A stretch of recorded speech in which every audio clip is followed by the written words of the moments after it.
Every 15 minutes, the bishop checks his position and reports back to radio control. This means that if he crashes, there's a good chance that he'll eventually be found. All the same, it's a comfort to see the river ahead and the mission buildings, and to know that you're safely across the hundreds of miles of swampland with its snakes and crocodiles. In New Guinea, the world's newest and most primitive nation, it's good to be among friends.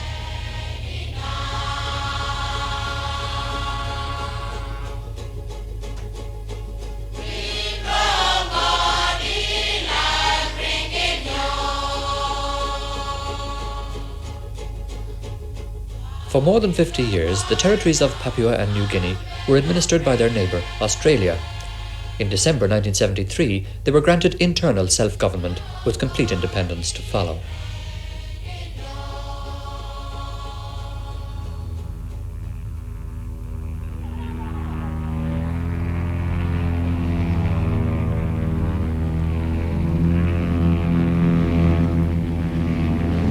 The word Wantok means friend in Pidgin English, the language of Papua New Guinea.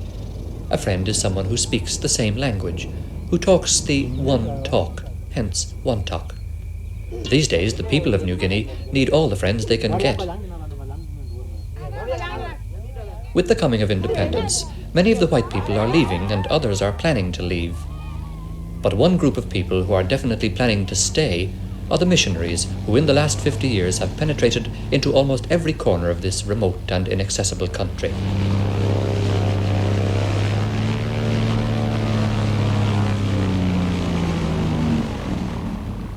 Bishop Leo Arkfeld travels his diocese of Wewak in a Cessna 180.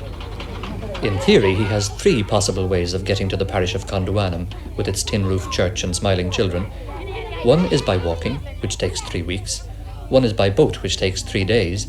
The third is by air, which takes 3/4 of an hour. Naturally, the bishop flies.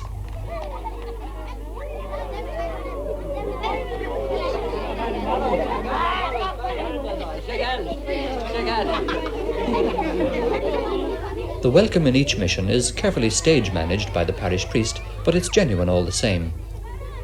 The missionaries have never been more needed in New Guinea than at the present moment. They stand for stability and reassurance in a time of rapid and frightening change.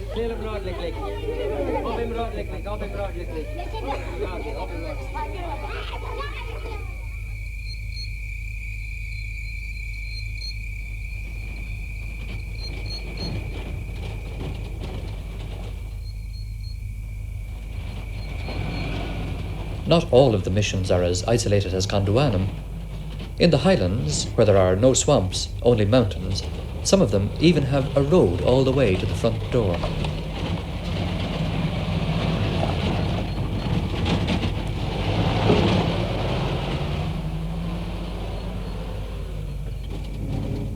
Father Joe Fitzgibbon can drive from the town of Mount Hagen to his house in Karab.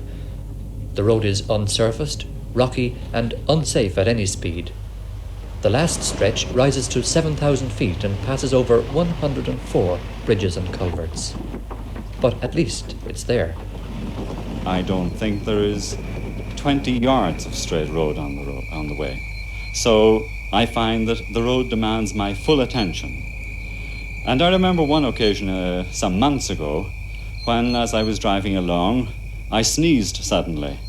And with the sneeze and the bending of my head, I suppose it took a matter of 2 or 3 seconds, but in that short time, I was very, very close to going over the edge. In that few seconds, I veered from course and very, very nearly went over the edge.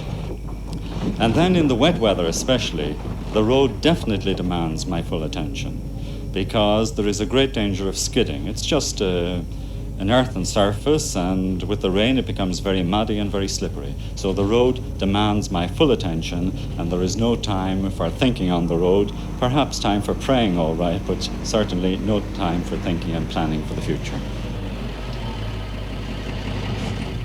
The priest's house at Karab is built on top of a mountain ridge, the only reasonably level place for miles around. It was designed by Father Fitzgibbon himself, and he also did most of the building. Every plank and every nail in the house had to be brought from Mount Hagen. The view from the house changes every day. Sometimes you can see all the way from Mount Wilhelm to the Uat Gap. Other times the house seems to be floating on a sea of clouds, completely cut off from the houses in the valley many hundreds of feet below.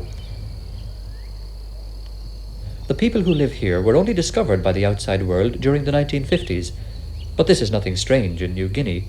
There are still some small tribes in the remoter regions that have avoided any contact with the rest of men, though their number is diminishing. Even when the contact is made, their way of life doesn't change very suddenly or very rapidly. The main new factor that the outside world has brought to a place like Karap is money. In the past, nature has always provided plenty of fruit and vegetables, and there has never been much motive for working. But now they've discovered that strangers are willing to give money for such things as coffee beans, and that the money can be exchanged for cloth or meat or tobacco. So they sit around happily for hours on end, squeezing the precious coffee berries and dreaming of the good things that lie in store.